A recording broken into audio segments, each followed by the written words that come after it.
Alors, docteur, expliquez-nous l'importance du dépistage précoce et des méthodes de dépistage du cancer du sein. Ce que je m'avais dit par rapport à l'importance du dépistage précoce, c'est pas seulement par rapport au cancer du sein, c'est par rapport à toute pathologie, qu'elle soit cancéreuse ou non. Il est toujours bon, il est toujours souhaitable que lorsqu'il y a un malaise, il faut aller se faire consulter le plus tôt possible. Pourquoi? Puisque cela rend facilement le traitement après le diagnostic. Lorsque le diagnostic est posé, vous rendez à l'hôpital, le diagnostic est vite posé. Cela rend facile le traitement et augmente beaucoup plus les chances de guérison. Et ça, c'est dans toute pathologie. Donc, et mieux lorsque nous sommes en face d'un cancer, lorsque c'est vu à un stade de début, lorsque le cancer est vu tôt, le traitement est beaucoup plus facile parce qu'il y a plusieurs moyens de traitement. Le choix par rapport au traitement est facile. On n'est plus dans l'embarras de choix, on n'est plus dans un contexte de complications où on est obligé de faire recours à des traitements beaucoup plus complexes. Donc le traitement est beaucoup plus facile. Et si le traitement est facile, c'est que les chances de récupération, de guérison sont élevées.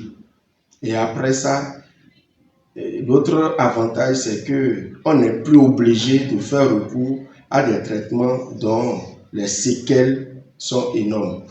Donc voilà, mais c'est l'importance du dépistage précoce. Lorsque le dépistage est fait précocement, la prise en charge est rapide, elle est précoce, elle est facile et la guérison, la chance de guérison est élevée.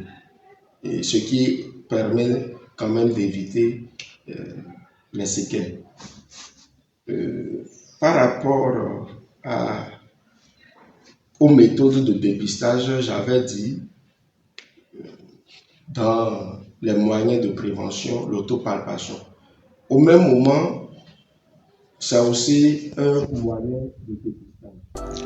Selon vous, docteur, comment les femmes peuvent-elles maintenir une santé optimale et quels sont les conseils que vous donneriez pour la prévention?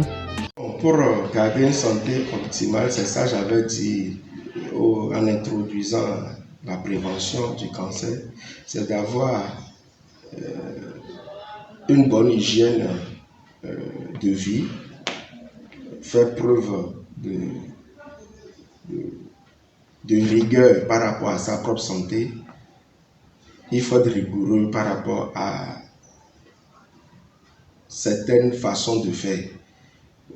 Avoir une activité sportive régulière, éviter le tabac, éviter l'alcool.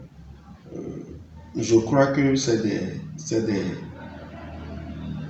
déjà des éléments auxquels les femmes doivent beaucoup faire attention pour quand même maintenir une bonne hygiène, oui, pour quand même maintenir une santé optimale. Maintenant, en ce qui concerne la prévention, je l'ai dit plusieurs fois déjà, il faut éviter les traitements hormonaux, il faut